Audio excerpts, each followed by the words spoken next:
Hello Minecraft, I am back on the air, and today I'm going to do a full world tour. I know it's been asked for quite a while now, and I have been showing different parts of my farm, but today we're going to do the whole world tour. I will go over everything really quickly. If there's anything you see that you want specific information on or have any questions, please leave a comment and I'll try to answer or elaborate there on anything more specific than what I'm going to show you here today. But let's get started. So I'm going to start where, I guess I'll go right to the spawn point and go from there. So today I am using a new computer, a new headset. I have a Razer Kraken. I'm not a Razer fan, but I found out that Razer puts, I think they call them cardioid mics on their headsets, and so hopefully my voice sounds less nasally and better today than it has before. What's attacking? Oh, him. Listen, dude, I am busy right now. I don't have time to play. Okay. So I did some research. I went to rtingsratings.com, and it turns out that Razer actually puts super high-end mics in their headsets, and I'm a big fan of using the headset with a mic on it. I don't like talking into a microphone because I like to lounge on my couch while I game, and so it's a lot easier just to use a headset, headphones with a mic. And so I've been using my son's uh, MSI GH50 Immerse headset, which is a very, very, very nice headset for the $60 price point, but its microphone is kind of average. And so when I found out that Razer puts really high-end mics in all their headphones, I bought the cheapest Razer I could, which was the Kraken X V2, I think, or V3. It's like $30, $39, and it has one of the best mics for a headset mic in the world, which is interesting that Razer chose to do that. I wish other brands, because the headsets as a whole, it's not a great headset. This doesn't sound as any using my son's MSI GH50 as a benchmark. This is nowhere near as nice um, as far as listening, but as far as talking and the sound of my voice and its recording ability, it's honestly almost can't be beat. It's top 10 out of the 1,000 or so headsets out there with microphones attached. So just um, I might do a video later where we like go through the different headsets and I'll talk into each one and you can kind of hear the difference. But hopefully uh, I sound a little bit more natural with this one, for at least the time being. If you want a direct comparison to the GH50, all my other videos, save one, was recorded with that headset. So this one's the Kraken X by Razer. So, okay, that was my spawn point. I guess I should have said that. That's my spawn point when I spawned into the world. Obviously, none of this was here except for the pillager outpost. And I've mentioned this in my other videos, but this is actually a rebuild of my very first world, and I will do that I will tour that world in a separate video. I think it'll be too long to do it in this video.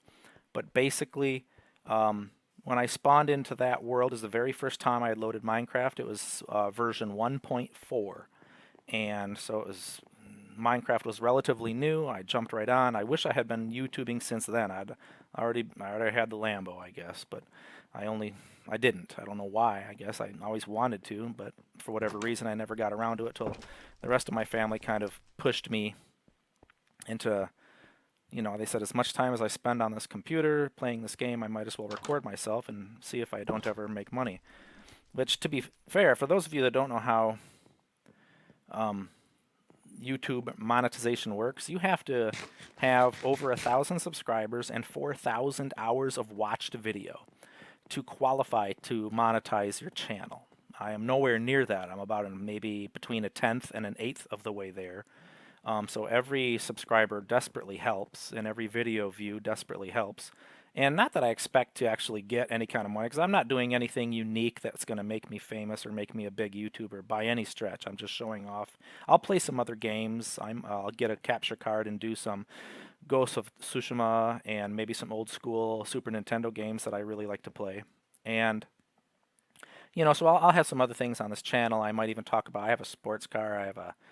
I might talk about that and review other electronics. I already did a computer build, but I don't really expect. I don't think anyone. I mean, if you're not being realistic, if you expect to get famous or rich doing YouTube, but it would be nice to cover some of the costs. So I could do things like I would love to be like a reviewer of headphones and certain types of things that I'm interested in. I would love to RC cars, model trains. I would be all about reviewing that kind of stuff. But if you're not monetized and actually making some kind of money, it's a lot. It's a large investment in your time, and so it would be nice to at least get some pay out of it. My sister's son, when he was 10 years old, was making about um, $2,500 a month. He had 400,000. His bigger videos were in the hundreds of thousands of views, and I think he had several thousand subscribers. And he was actually making pretty good money a month for a 10-year-old kid. He actually quit YouTube a couple of years ago, even though he was already monetized and making decent money because he said it wasn't his passion. So I mean, no, do what you do, you do you, and that's what he wasn't that interested in being a YouTuber. But I mean, as a 10-year-old, he was actually pretty successful. So, I mean, if I can even get to that, I'll be perfectly happy with that. That will be enough to, just even $1,000 a month would be more than enough. I would do all kinds of crazy stuff if I ever got to that, threshold. Not that I expect to be honest. I was shocked my first video was doing 1,000 views an hour, which that's not normal anyway. Everyone said that was insane that my first video got that many views. And it's really stopped. Every video I did jumps up a couple thousand views and then kind of stops. And that's fine. I'm fine with that. It doesn't bother me at all. I'm really appreciate the fact that people have been watching my videos. So, uh, anyway, enough about that. So let's talk about this world. This is a recreation. So really quick, the reason I had to rebuild this world is basically I started in 1.4 and I played the world all the way up until they did the ocean update. And as you can see right there is an ocean monument. And I had at the time, most of the farm was built. I didn't, but this big fortress in the background, I hadn't started building that yet, and they had a lot more of the farm built.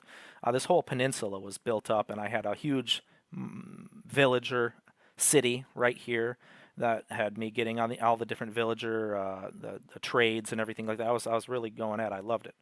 And they did the ocean monument or the oceans update, and it corrupted my world because I had all of this was explored chunks, so nothing updated. And so I didn't actually get the ocean monument right here next to my build, right tucked in this little bay right here. What a perfect place for an ocean monument. Um, the world glitched when that update occurred, and I tried it a couple times and I couldn't get any of the ocean to update because it was all explored. That's how the mechanics of the game work, is only unexplored chunks will update when you update the game. And except for the cave, the secondary cave one, where it goes down, it just drops below the exit. That will actually change my world physically beneath the lower Y. I guess the Y, right? That's up and down. I think is that Y, X, Y. Yeah, that's your height thing. So the Y goes down to like -60 or whatever it goes to when I do that update. So I'm still on 1.17 in this world, but basically in my original version of this world, and I will do a tour of that, but not on this video. This didn't spawn in, but the Guardians do. So there's nothing here, but the Guardians spawn in because I guess it's bugged. And so I would be in my farm or in my chateau, and you'd hear them zapping the dolphins and the other fish and the squid, and it just drove me crazy.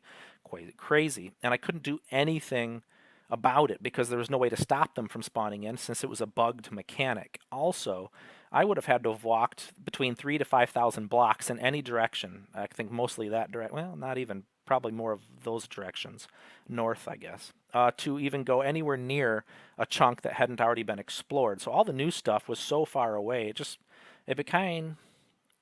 kind of a pain in the butt. I wasn't getting to enjoy the new things in the game because I had explored so far out so early, and the world was so bugged. I actually quit. I just quit completely, and I started playing. I just made and this was my very, very, very first world. I spawned in over there and I walked over to the beach and I built a little fort right here where the sand is. And I got attacked by a baby chicken on a baby zombie riding a chicken, which those are like crazy fast and difficult to fight, especially when you don't have any weapons or armor. And so I was getting like spawn camped by this ridiculous chicken jockey. baby zombie creature thing, and I was like, this is hard and difficult, and so I actually started a second world and a third and fourth, with other seeds. But I always came back to this world once I figured out how to defeat that stupid chicken jockey. And I built a little tower on the beach, and that still exists in the original version of this seed. And then so eventually, after trying out other things and learning how to play the game, I came back to this original seed and it built this farm more or less as you see it now, except the fortress wasn't there, and some of the things were smaller, and there was no pillager tower that hadn't been introduced into the game yet either. Obviously, at 1.4, all this had spawned in. I had explored all this area in 1.4, so it was very old. The thing I really liked about that was when you mined, you only ran into stone. There was no granite or dorite or andesite or any of that stuff, which I don't actually like those elements. I just all the stone you could ever want. And it fits the way I build, so I loved it. But eventually, I had a problem with the bug with this stupid ocean monument not spawning in, and this seed is an amazing seed, and I'll do a video. I'll load the seed without doing anything in a creative, and I'll fly around and show you everything this seed has. I've got probably 30 different worlds that I've built up and defeated the Ender Dragon in, and this is the best seed. I can't believe my first seed on its current iteration, whatever we're at 1.20 or 19, whatever we're on right now. It's amazing. There is so much amazing. There's a mansion, a woodland mansion over there. There's the monument right there, the pillager outpost, and your spawning point's right there behind my iron farm, right there against that tree. And you have all this amazing stuff. There's several different nether portals at the surface. Like one of them was right there. This is a great seed to start with. There's a village right over that hill right there, and another village just over the horizon right there. It's a fantastic seed, and there's tons of diamonds right below you. It's just a really nice seed to start with. And there's the largest coral ocean I've ever seen just over the horizon. There's glaciers just over the horizon that way. It's a heck of a nice seed, but the problem is when you start an older seed and you explore way out, you don't get any of that stuff. It's no fun. So I said, you know what? At 1.17.1, I said, that's it. I'm going to start this world over. I'm going to rebuild it because I really enjoyed what I had built, and I wanted to continue the world I had built. So I didn't cheat either. I didn't use MC Edit or anything. I actually just entered the seed at 1.17.1 and just started rebuilding my structures exactly as they were. But then I started making a few modifications. So in another video, I will show you the original seed, and then compare it to this one, and you'll be able to see the changes, and you'll also see why it's bugged. It's because it's really bugged. It's actually really laggy. The whole file is actually corrupted at this point because I was playing around with shaders and Forge and Optifine, and I accidentally loaded the save wrong one time. It was a updated save, and I loaded an older version and ended up wiping out a bunch of stuff. So it's a buggy, corrupted world, unfortunately, and nothing spawns in correctly. But at least you can kind of see what I had, my original fortress and everything. The very first day, the first moment I logged in to my first Minecraft world in 1.4, so you can see how that was. But like I said, that'll be a separate video. So let's get going with this one already. I should stop talking about all that. Okay, so this is the lighthouse. Obviously, I'm just at the top of it.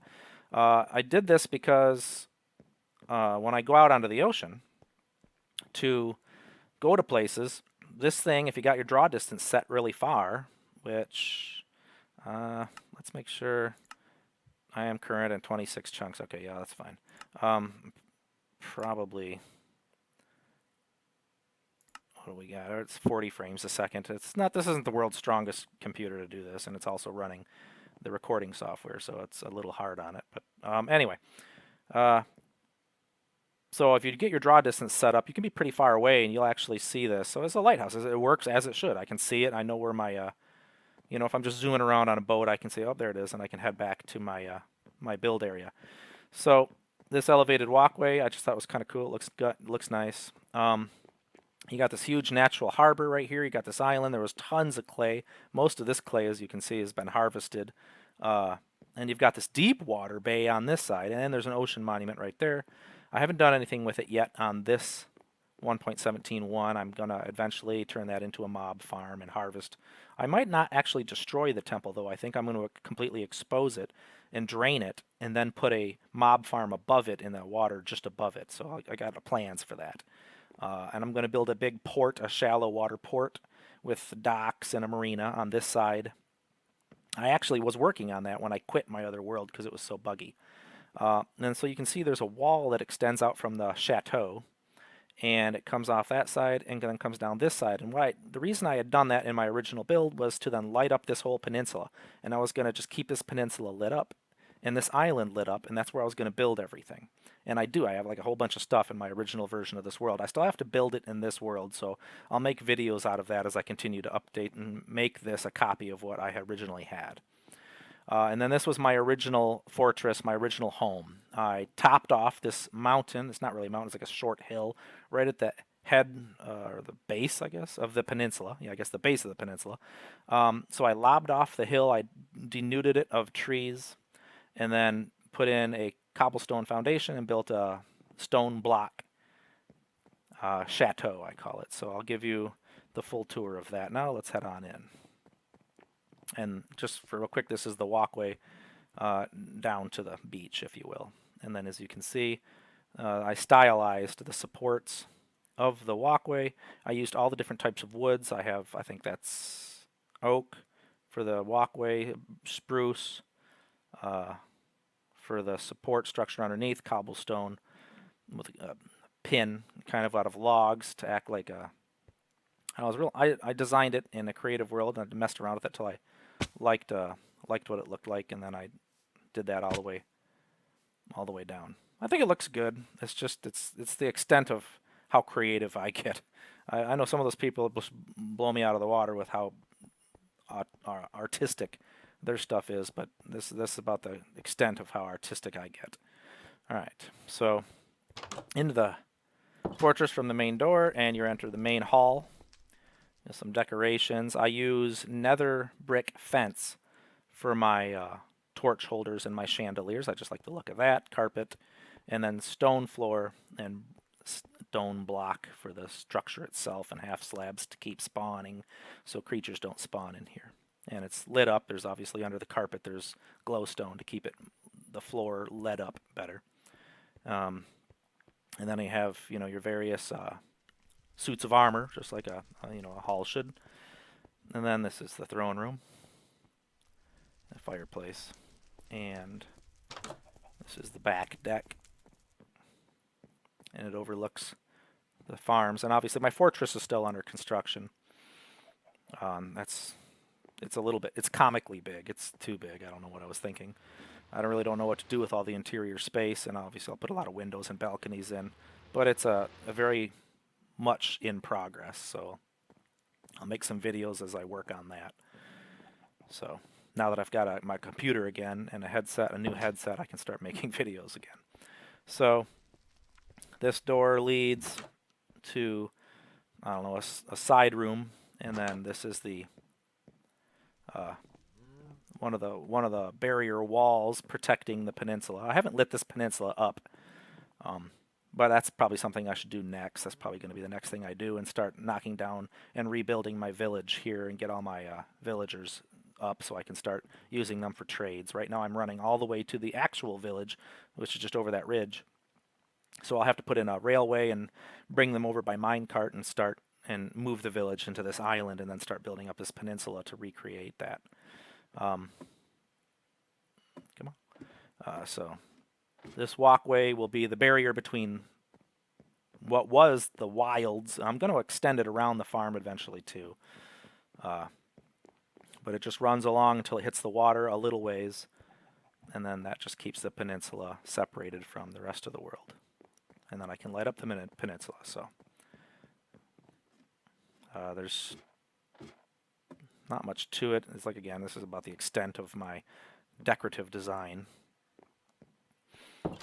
So the throne room, the deck. I'll get to the other walkway when I leave. And then around this side is the dining room. It goes open to the second floor. Big chandeliers, fireplace. Excuse me. And I don't know, this will be like the bathroom. I got to work on that. So that's the first floor. There is going to be a basement. I haven't put the stair in or dug it out yet. In the original version, that basement's already completed, of course. This was the first thing that was done. Second floor. Main hallway overlooking the dining room. This is my trophy room, so obviously you can see I've already defeated the Ender Dragon. I've got a, what is that, a conduit? I didn't know what that was when I finally got it. What's this? It's a conduit. Dragon egg, dragon head, wither head. Just, I haven't fought the wither. What is that? That's a, no, that's a, what are those skeletons? What the heck is that thing? No, that's not the button I meant to push. What is that? Wither skeleton, yeah. I haven't built the wither yet to fight. I need to do that to activate a beacon. I think that's how you do the beacon, right? And to work on this, I need a beacon. I have a beacon in the basement, but I need to make him come alive, and then I need to get a couple more of those heads. Actually, you need 3 of those, and then you can spawn the wither boss. And I have to kill him and get a beacon to work on my fortress more efficiently. So, trophy room, nice fireplace as well. Attic storage, I guess. I don't know. This is the workroom. So a little chandelier, and then you've got potions. This is the brewing stand. I get the anvil and the enchantment book. So I keep the chest in here. This is where I do all my work when this was my main base. I've moved it all to the fortress now. I don't use this chateau any longer. And then my bedroom. I got a floating canopy bed hanging from the ceiling. Out the big window, you can, if you can hear, yeah, you can hear that right now. You hear those stupid. That's the sound of the guardians zapping the squid and the dolphins, and it's super annoying. And that's probably why I'm going to bulldoze that thing and turn it into a mob farm or something. But I can't. In my original build, it was bugged. The guardian, the temple, the ocean monument is not there. So I tried to fill it in anyway. I actually built a mob farm around the location. So I treated it as if I had already bulldozed. You know, I went ahead in my original build and I put a wall around this, and I drained the ocean, and I built a tank to capture them. And they won't spawn in it. They won't. They spawn on the outside, and they kept spawning around in this whole bay instead of just within the confines of the monument. So I can't stop those guys from spawning in, and then you're just stuck listening to this stupid sound. And this is right where my chateau was. So once the ocean update occurred, it kind of ruined it for me because I couldn't be in my chateau without listening to that stupid sound. I guess I could turn it off in control settings, but then that's no fun. Yep, and that's just the balcony that overlooks, because here, this was originally where everything was going to be built. But then my farm projects were so big.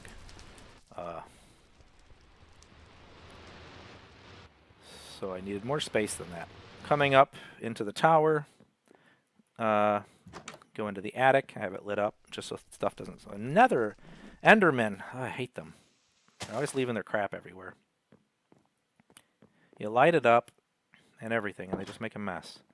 When I build stuff, I put in the support structures in the foundation because I'm OCD, and I can't just make it look pretty on the outside. I have to actually put the structure in. These chimneys aren't even hollow. They're only 2 blocks. But